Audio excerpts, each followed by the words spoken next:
Á ferðum okkar á N4 landið lendum við í ýmsum ævintýrum. Við þurfum ofta að keyra langar leiðir, ekki alltaf á þjóðvegi 1 og alls ekki alltaf í sól og blíðu. Í tökuferð okkar á Austurlandi í febrúar vorum við Hjalti tökumaður á leiði við Vaskar eystra í viðtöl á Borgarfjörð eystri. Þegar veðrið snöggversnaði og við festum jeppann í skafli ofarlega í skarðinu, þegar ekki sást út úr augum hvar við vorum á veginum. Okkur til happs var Björgvin vegaeftirlitsmaður að fara síðustu ferð dagsins niður skarðið og náði hann að hjálpa okkur tilbaka. Ég hefði sennilega ekki komist alla leið eða hvað? Jó, með góður aðstoð hefur komist en ekki öðruvísi.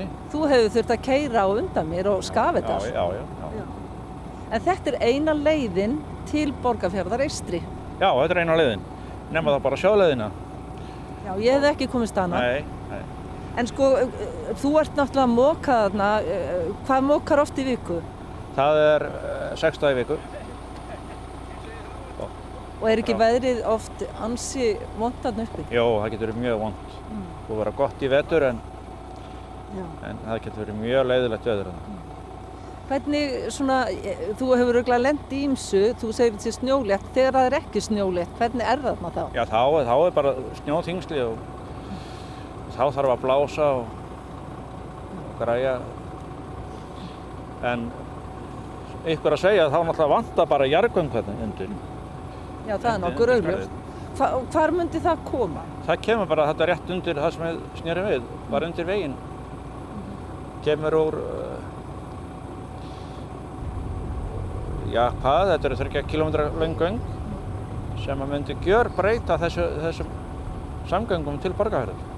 En sko þá kemur alltaf þessi spurning frá fólki sem ekki skilur þetta, sko til hvers og fyrir hverja?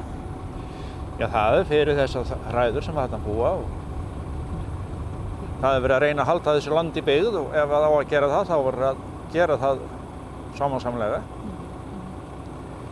Hvað hefur þið séð það svart þarna uppi, segðu mér? Já, það verið mjög svart stundum. Maður sér vart út úr augum. Hvað ertu búin að vera þarna lengi að moka? Ég búin að vera hér í 3 ár á þessari leið. Ekki stundum einmannalegt að vera bara einn þarna og þurfa bara á sjálfan sig að treysta? Nei, það ekki. Það ekki bara snjórinn sem að stoppa mann, í þessu tilfelli var það í raun og veru blindan líka? Já, það yfirleitt blindan sem að stoppar menn. Þegar menn sjá ekki neitt, þá náttúrulega erfitt að halda línunni. Alltaf stór hættulegt líka. Já, menn hafa oft lent út á þarna og ég þurfti að draga menn upp úr.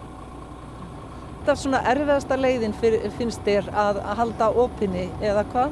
Nei, Fjarðarheiðin er nú mikið verri. Ég var á henni einn vetur.